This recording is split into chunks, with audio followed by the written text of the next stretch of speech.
Je voudrais, puisque nous parlons ce soir d'engagement, de poche, de conflits, de guerre, et qui menacent la paix générale beaucoup plus que peut-être on ne le croit, vous demander d'avoir un regard sur une guerre qui n'intéresse plus personne. C'est celle du Karabakh. Depuis 7 ans, c'est une enclave arménienne, le Karabakh, sur le territoire de l'Azerbaïdjan. Ce territoire est en révolte, le Karabakh, contre les Azéris et veut son rattachement à l'Arménie. C'est une très vieille affaire que vous rappelle Léo Nicolian.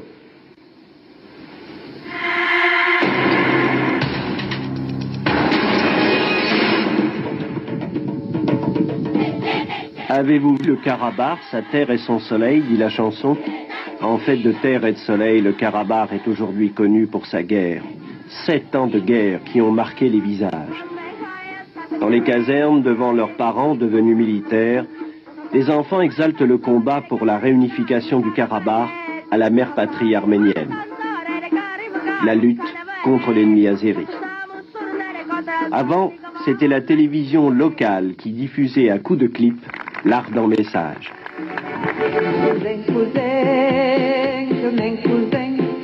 Elle aussi parlait sans cesse de ce Karabakh à libérer, à retrouver malgré l'histoire, malgré Staline qui en 1923 avait découpé un morceau d'Arménie, un morceau nommé Karabakh, pour le donner à la République voisine, l'Azerbaïdjan.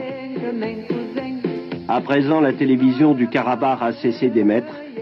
Les bombardements l'ont réduite au silence.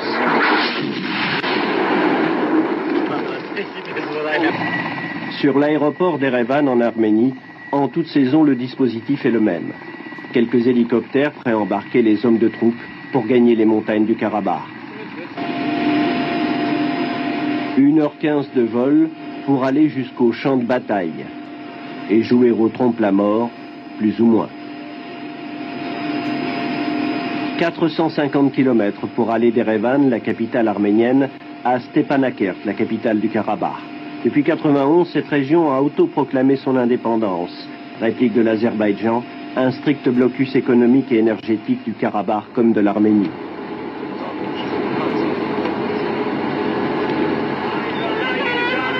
Le clarinettiste a 9 ans de conservatoire derrière lui. Il vient de s'engager.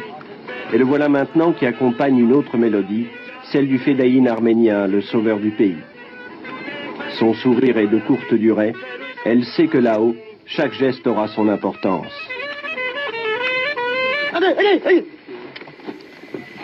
La munition est rare. Le missile coûte cher. Un homme observe attentivement la manœuvre. Il est connu de tous les services de sécurité occidentaux.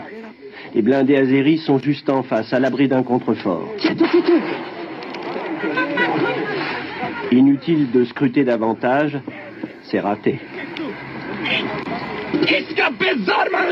Mais t'es vraiment quelqu'un de bizarre, toi. Tu dois être sans cesse prêt, ton œil dans le viseur. Mais j'étais prêt. L'adversaire s'est replié, définitivement hors d'atteinte. Fusil mitrailleur et walkie-talkie, l'homme est un vrai chef de guerre. Ici, on le surnomme commandant à veau. On l'appelle aussi le fils sacré. Monté Melkonian est sa véritable identité.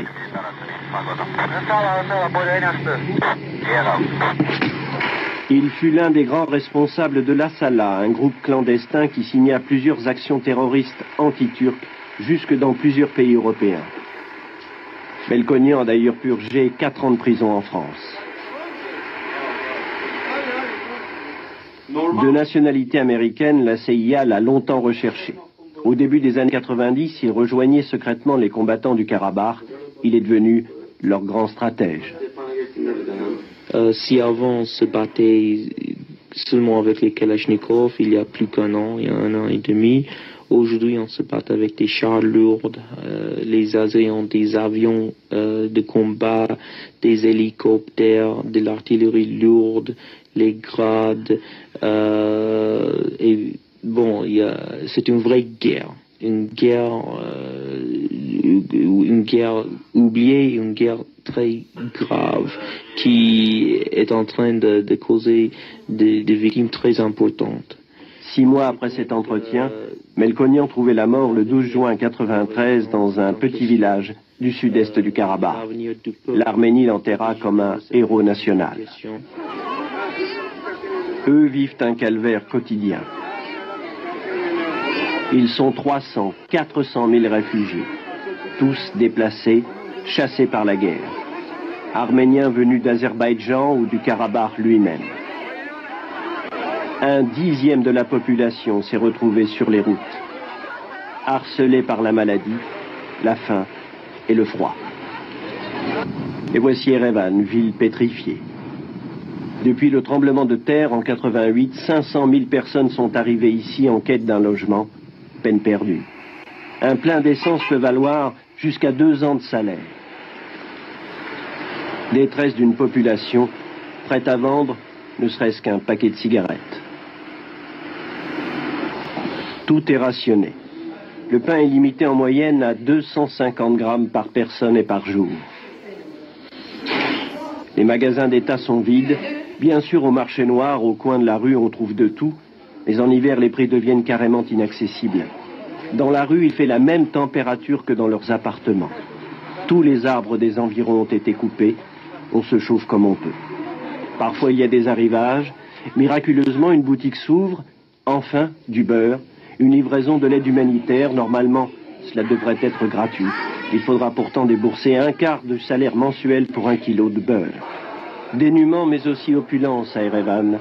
Certains savent profiter de la situation. Le dirigisme étatique est bien loin. Quelques privilégiés célèbrent à leur manière le libéralisme sauvage que connaît maintenant le pays. Ils sont les commerçants nouveaux. Vente, revente, spéculation, trafic en tout genre. Et oui, ce sont des billets de banque.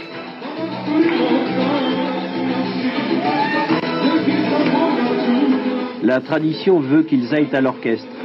Mais en ces temps de disette, il faut avoir de gros moyens pour respecter la tradition. À 450 km de là, le spectacle est tout autre.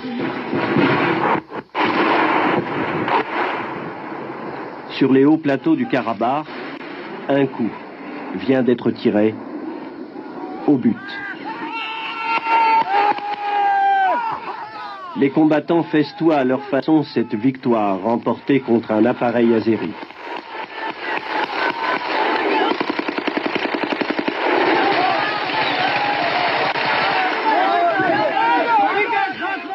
Tout de suite, l'escouade décide d'aller récupérer le pilote.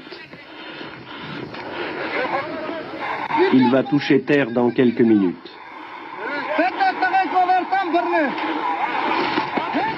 Mais la riposte ennemie est quasi immédiate.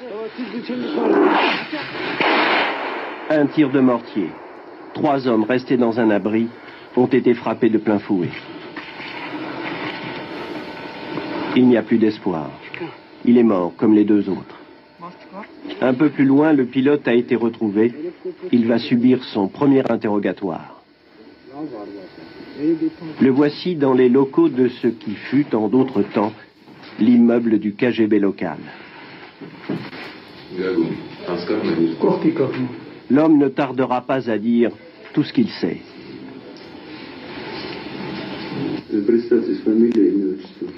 Chestikov Anatoly Gorevitch, c'est son nom. Né à Urfa, cet homme est de nationalité russe. C'est un mercenaire, payé, dit-il, l'équivalent de plus de 25 000 francs chaque mois par les Azéris pour piloter des avions de combat. L'interrogatoire se déroule apparemment sans violence.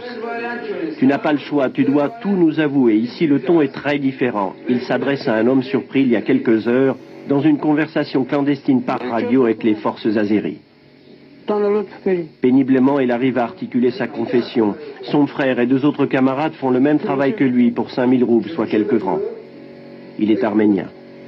C'est l'un des rares traîtres arrêtés depuis le début des hostilités.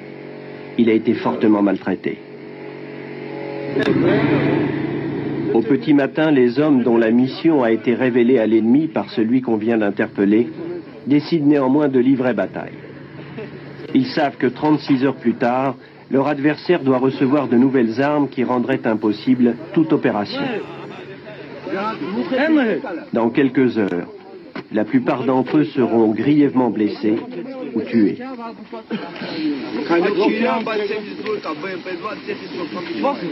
C'est un quartier général, mais il n'a rien de militaire. Le seul objectif que l'on poursuit ici, c'est faire de l'argent. Nous voici de retour à Erevan, où l'on vous accueille comme il se doit, avec le verre d'alcool. Seigneurs des temps nouveaux, ils appartiennent à la mafia locale, celle des casinos. Dans un pays privé d'électricité, les écrans lumineux des bandits manchots font plaisir à voir. Voici le grand patron du lieu. Lui et son banquier savent apprécier le nouveau libéralisme ambiant. En venant au pouvoir, le président arménien a promis indépendance et liberté au peuple, et il a tenu promesse. Et nous aussi, nous avons profité de cette liberté pour monter nos affaires. Et nous versons au gouvernement un certain pourcentage sur nos bénéfices. Lorsque vous parlez de pourcentage, c'est combien exactement? Une partie des sommes va, paraît-il, à l'effort de guerre. Ils en ont grand besoin. Ce jour-là, c'était l'été dernier, les hommes du Karabakh venaient de prendre possession d'importants stocks d'armes pris à l'ennemi. Cette récupération représente plus de 80% du matériel de ces combattants. Le reste est d'origine russe et vendu par des républiques voisines. Mais les munitions n'ont jamais nourri les hommes. Ils étaient ainsi une soixantaine à découvert à attendre le retour de quelques-uns des leurs. 20 minutes plus tard, le repas était annoncé, de même que les premiers coups de feu des militaires azéris postés sur les collines environnantes. La situation devenait plus que délicate. Par radio, un gradé lançait un appel au secours. Réponse, il fallait se débrouiller par soi-même. Depuis 7 ans, c'est vrai qu'ils en avaient pris l'habitude.